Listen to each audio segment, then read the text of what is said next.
Number one, the cost you never calculated. You were taught that being good would protect you, that kindness was armor and honesty a shield, that if you stayed clean, fair, and helpful, the world would meet you halfway. But no one told you the bill would arrive quietly, disguised as exhaustion, resentment, and invisible losses you can't name, because the hidden price of being a good person is not paid in money, it's paid in leverage. And every time you choose goodness without awareness, you hand someone else power over your time, your boundaries, and your future, and they rarely thank you for it. They simply adjust their expectations and take more, because goodness without strategy does not inspire respect. It invites consumption. And this is the part no one warns you about, that predators don't hunt the cruel first. They hunt the reliable, the agreeable, the ones who explain themselves, the ones who keep showing up even when it hurts. And you call this virtue while others quietly call it usefulness. And usefulness is never free. It is always exploited because the world is not a moral classroom. It is a competitive arena. And while you were taught to be fair, others were taught to win. And they notice that you apologize faster than you demand, that you forgive quicker than you remember, that you absorb disrespect and call it patience. And every time you do, you teach them exactly how far they can go with you. Because power psychology is simple and brutal. People don't treat you how you deserve, they treat you how you allow. And goodness without teeth becomes a signal, a broadcast that says, I will carry the weight so you don't have to. And this is why the good person is often tired, overlooked, and shocked when loyalty is not returned. Because they mistook moral intention for social reality. And here's the cold truth that changes everything. Goodness is not strength unless it is chosen from a position of control. Otherwise, it is obedience in disguise. And the moment you understand this, you stop asking why being good hasn't paid off. And you start asking a more dangerous question. Who benefited from my goodness? And what did it cost me to stay blind? Number two, how good became a trap. They trained you early, reward the compliant, shame the resistant, praise sacrifice but never reimburse it. And over time, you learned that saying yes felt safer than saying no, that being liked felt smarter than being feared, and that conflict was something mature people avoided. But Machiavelli would have recognized this conditioning instantly, because systems do not elevate the good, they consume them. And the moment you became predictable in your kindness, you became manageable, because dark psychology runs on patterns. And your pattern was reliability without consequence. So people learned they could disappoint you and still keep access, cross your boundaries and still receive warmth, delay your rewards and still demand your loyalty. And you told yourself stories to survive it, that they didn't mean it, that they were under pressure, that being understanding made you evolved. But in reality, you were negotiating against yourself, lowering the price of your presence until it was cheap enough for anyone to afford. And cheap things are never valued. They are used until they break, then replaced. And here is where the trap tightens. Because the more you give without return, the harder it becomes to stop. Not because it's right, but because your identity is now attached to being the good one. And if you withdraw, you fear becoming the villain. You fear being misunderstood. You fear the silence that follows when you no longer over-deliver. So you keep paying the hidden price: time, energy, opportunities, self-respect. All for a reputation that benefits others more than it benefits you. And Machiavellian realism cuts through the fantasy. Morality that costs you power is not morality. It is a liability. Because power does not hate goodness, it ignores it unless it is enforced. And enforcement does not require cruelty. It requires consequence. Something the good person is rarely willing to apply, because consequences feel mean. But the absence of consequences teaches people you are safe to exploit. And this is the unspoken rule of social hierarchy. Kindness without consequence ranks you low, while restraint backed by the ability to withdraw ranks you high. And once you see this, you realize you were not losing because you were good. You were losing because you were good and unarmed, walking into negotiations with an open heart and empty hands, expecting fairness in a world that respects leverage, not intention. Number three, Why respect never followed your sacrifice. You thought sacrifice would earn respect, that if you gave more, stayed longer, tolerated harder, people would eventually recognize your value. But respect does not rise from endurance. It rises from boundaries, and the brutal lesson most learn too late is that suffering quietly makes you invisible, not admirable, because in power, psychology, what you tolerate defines your rank. And every time you swallowed frustration instead of enforcing a limit, you sent a signal louder than words. You told them your discomfort was negotiable, your time was flexible, your presence was guaranteed, and guarantees destroy leverage because nothing powerful is guaranteed.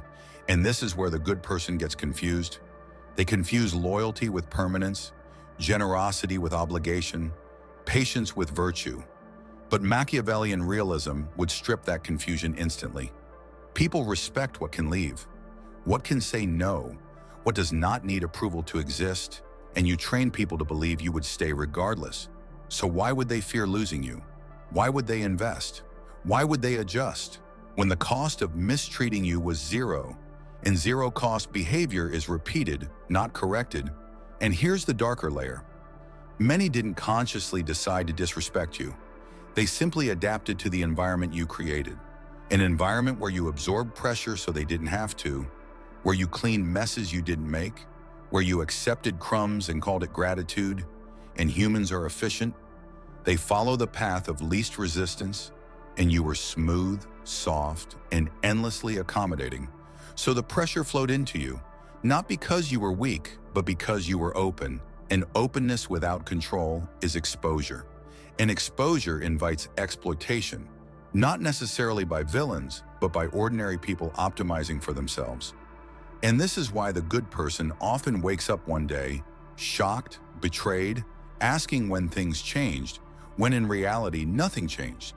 The pattern simply reached its logical conclusion, because respect is not built on how much you give. It is built on what it costs to lose you. And until your absence creates discomfort, your presence creates convenience. And convenience is never respected. It is scheduled, expected, and eventually ignored. And this is the moment the illusion shatters. The realization that goodness without withdrawal power is not noble. It is forgettable, and forgetting is the quiet fate of those who never made themselves costly to misuse. Number 4, the lie of being nice. They told you to be nice, but they never defined the terms, because niceness is a social lubricant, not a virtue. It exists to reduce friction, not to build power. And when you make niceness your identity, you outsource your authority to the comfort of others, because now your behavior is guided by how it will be received, not by whether it is effective. And dark psychology thrives in that gap, because people sense when your priority is approval, and approval seekers are easy to steer, easy to guilt, easy to pressure, and Machiavellian clarity exposes the lie. Niceness is rewarded only when it aligns with someone else's interests. The moment it doesn't, it becomes invisible or punished. And this is why the nice person is often confused by sudden coldness, by doors closing without explanation, by being overlooked for those who are less skilled but more assertive. Because niceness does not communicate value, it communicates safety. And safety is comfortable but rarely respected. And here is the uncomfortable truth. Being nice is often a fear response disguised as virtue. Fear of conflict, fear of rejection, fear of being seen as selfish, and fear-driven behavior never produces power. It produces compliance, and compliance is useful but disposable. Because systems and people keep compliant individuals close until they no longer need them. Then they move on without guilt, and the nice person calls this betrayal. But Machiavellian realism calls it predictability. Because when you never push back, you never test loyalty. When you never withdraw, you never measure value. And when you never enforce consequences, you never establish rank. And rank exists whether you acknowledge it or not, because humans organize themselves hierarchically by who controls resources, attention, and access. And you gave access freely, you donated attention endlessly, and you managed resources for others while neglecting your own. All in the name of being nice, and niceness cost you power. Not because power hates kindness, but because power requires edges, limits, and the willingness to disappoint. And without those, you are not respected. You are managed. And once you see this, niceness stops feeling virtuous and starts feeling expensive. Because every smile that hides a boundary violation is a silent withdrawal from your future authority, and no one refunds that loss later. Number 5, when goodness turns into self-betrayal. At some point, goodness stops being a choice and starts becoming a habit you no longer control. And that is where self-betrayal begins, because you are no longer asking whether something aligns with your values or your future. You are asking whether it will keep the peace, whether it will maintain your image, whether it will avoid discomfort, and Machiavellian realism is ruthless here. Any virtue that requires you to abandon yourself is not virtue. It is submission with better marketing. And the danger is subtle because on the surface you still look moral, still look reliable, still look admirable, but internally you feel fragmented, resentful, quietly angry at people who never asked you to give this much. And that anger has nowhere to go because you trained yourself to suppress it, to smile through it, to call it maturity. And this is why the good person often explodes suddenly or collapses silently, because pressure without release does not disappear, it accumulates, and dark psychology understands this. Suppressed resentment leaks out as passive aggression, burnout, withdrawal, or self-sabotage, and none of these restore power. They only confirm weakness in the eyes of those watching. And here's the most painful part. When you betray yourself long enough, you begin to lose respect for yourself. And self-respect is the foundation of all external respect, because people feel it. They sense when your words are not backed by inner alignment, when your boundaries are negotiable even to you. And once your own mind stops believing in your authority, the world follows suit because power is first internal before it is social. And Machiavelli would warn you that rulers fall not when enemies attack, but when internal discipline erodes, when they hesitate, appease, and confuse kindness with weakness. And you have been doing this on a personal scale, ruling your life like a fragile state, appeasing every external pressure while neglecting internal order. And the cost is enormous. Clarity disappears, decisions feel heavy, and your energy bleeds into obligations you never consciously chose. And the tragedy is not that others took advantage of you. It's that you allowed goodness to become an excuse for avoiding hard decisions. And avoided decisions always decide against you. Because if you do not choose your limits, someone else will choose them for you, and they will never choose in your favor. Number 6, why Machiavelli would not call you evil. Machiavelli would not accuse you of cruelty for withdrawing, for saying no, for enforcing distance, because cruelty requires intention to harm, and what you are learning now is intention to preserve. And there is a vast difference between the two. One destroys for pleasure or gain, the other protects for survival and sovereignty, and dark psychology makes this distinction clear. The moment you start prioritizing self-preservation, those who benefited from your self-neglect will accuse you of changing, becoming cold, becoming selfish, because to them, your boundaries feel like loss, and they will frame that loss as moral failure. But Machiavellian realism teaches that morality is often weaponized by those who profit from your compliance. Because guilt is cheaper than respect and easier to enforce than negotiation, and you have been ruled by guilt for too long, apologizing for limits, explaining decisions that require no permission, and mistaking transparency for honesty, when in reality transparency without leverage is exposure, and exposure invites pressure, not understanding. And here is the inversion that unlocks power. Withdrawing access is not punishment, it is information. It teaches others what you value, what you protect, and what you no longer subsidize. And only after withdrawal do you see who was there for you and who was there for what you provided. And this clarity is painful but necessary because power begins with accurate perception, not hopeful interpretation. And Machiavelli would remind you that leaders who try to be loved at the cost of being respected lose both, while those who maintain respect can choose when to be generous. And choice is the core of power, because generosity chosen is strength. Generosity forced is weakness, and once you internalize this, your behavior shifts. You stop over-explaining, you stop negotiating your own needs, You stop seeking validation for decisions that protect your time and energy. And this is why people feel your presence differently, not because you became cruel, but because you became solid, and solidity is intimidating to those who relied on your flexibility, but reassuring to those who respect structure. And Machiavelli would call this not evil, but evolution, the transition from being ruled by virtue signaling to being guided by strategic virtue, where goodness is not removed, but controlled, directed, and protected from misuse. Number 7, the moment you become dangerous. There is a moment, quiet and internal, when you stop reacting and start deciding, when you realize that power is not loud aggression, but disciplined restraint. And this is the moment you become dangerous, not because you threaten others, but because you are no longer predictable, and unpredictability backed by self-control changes how the world treats you. Because dark psychology respects those who cannot be easily read, easily guilted, easily rushed.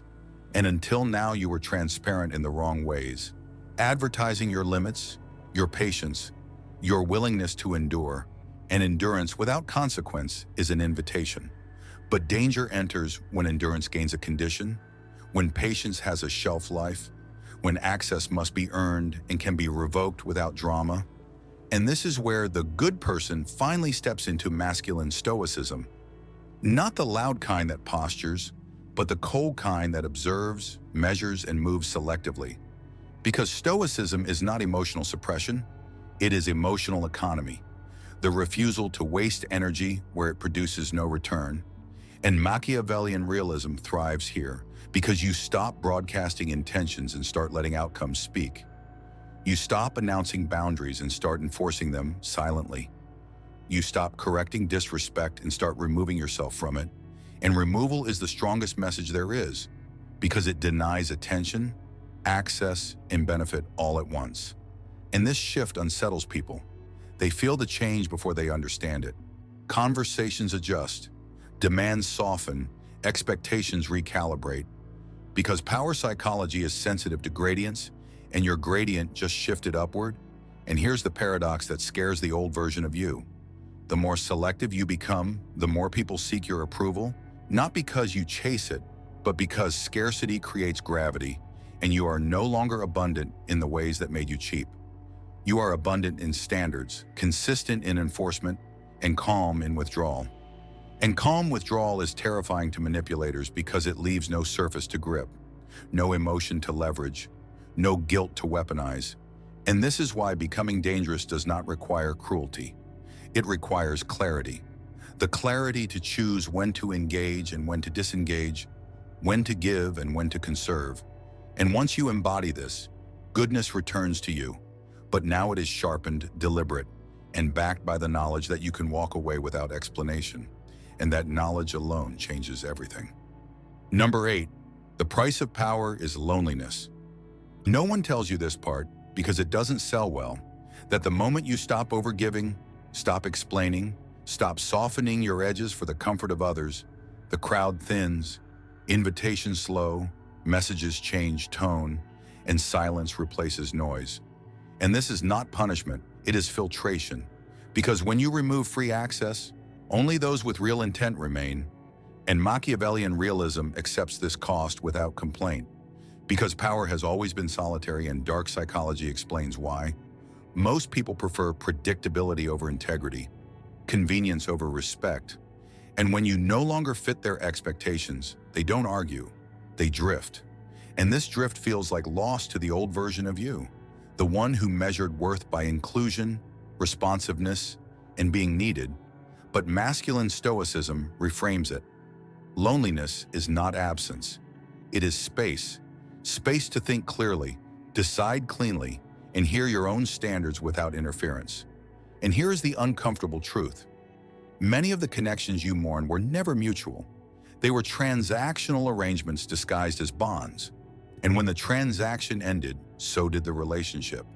And this is not cynicism, it is accuracy, because real loyalty survives boundaries. It respects distance. It does not panic when you choose yourself.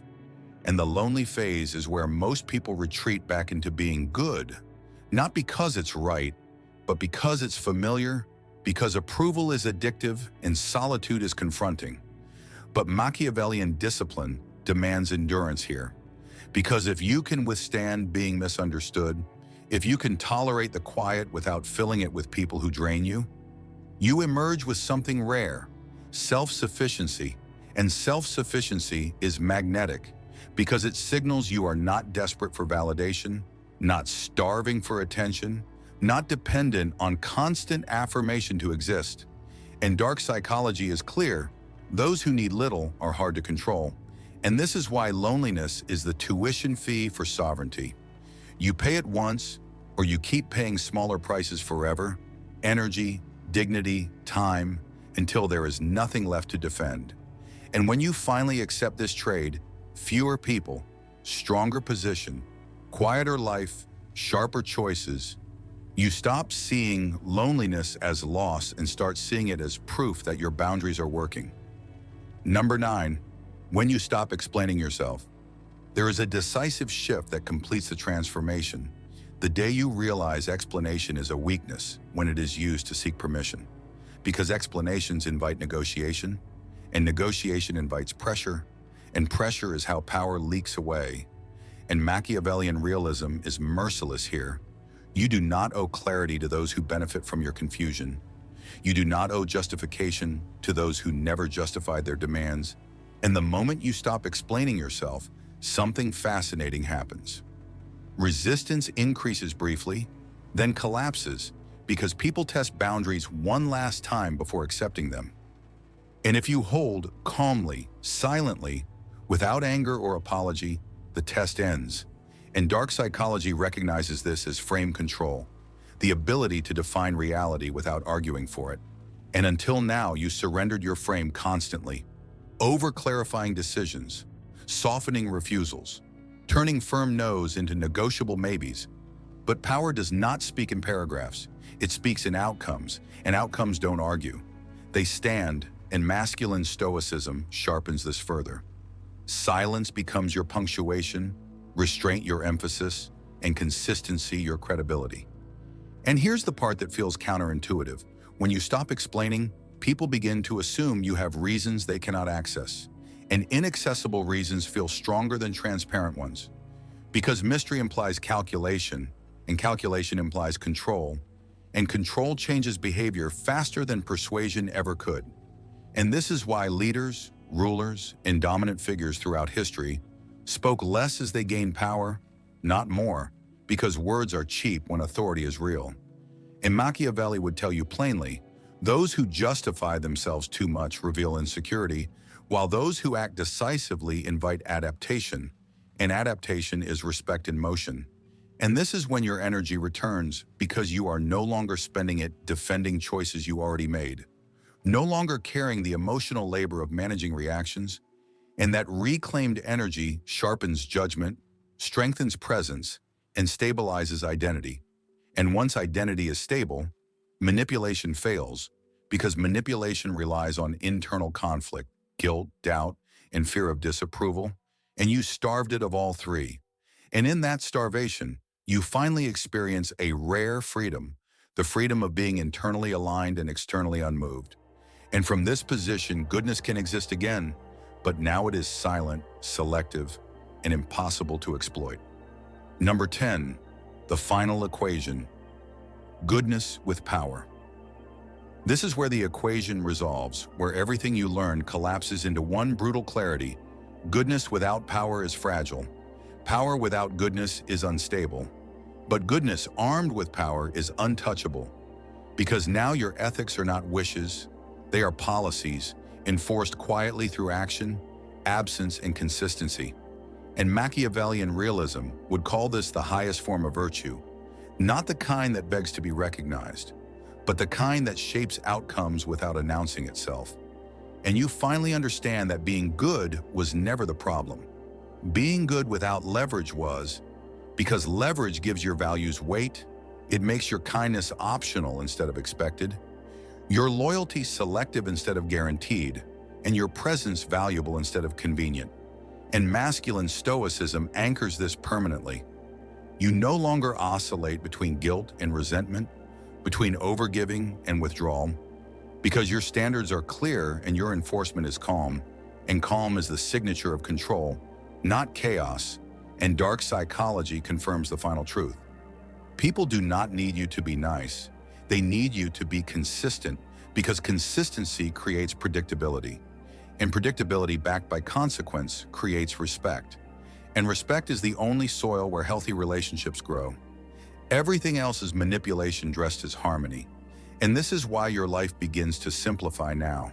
Fewer explanations, fewer emergencies, fewer emotional negotiations, because your boundaries filter noise before it reaches you. And the irony is sharp. The moment you stop trying to be seen as good, you are treated better. Not because you became colder, but because you became clearer, and clarity intimidates chaos. And here is the final rule you carry forward. Goodness is not what you give away. It is what you protect and choose to share deliberately. And once you live by this, you stop bleeding quietly for approval, you stop paying hidden prices, and you step into a position where your silence has weight and your presence has consequence. And from here, you are no longer managed by guilt, urgency, or expectation. You are guided by strategy, self-respect, and controlled generosity. And that is what Machiavelli meant all along, not to abandon morality, but to anchor it in reality, so it cannot be used against you. And if this shifted how you see yourself in the world, like the video, subscribe to the channel, and turn on notifications, because once you see power clearly, you can't unsee it, and what comes next is learning how to wield it without losing yourself.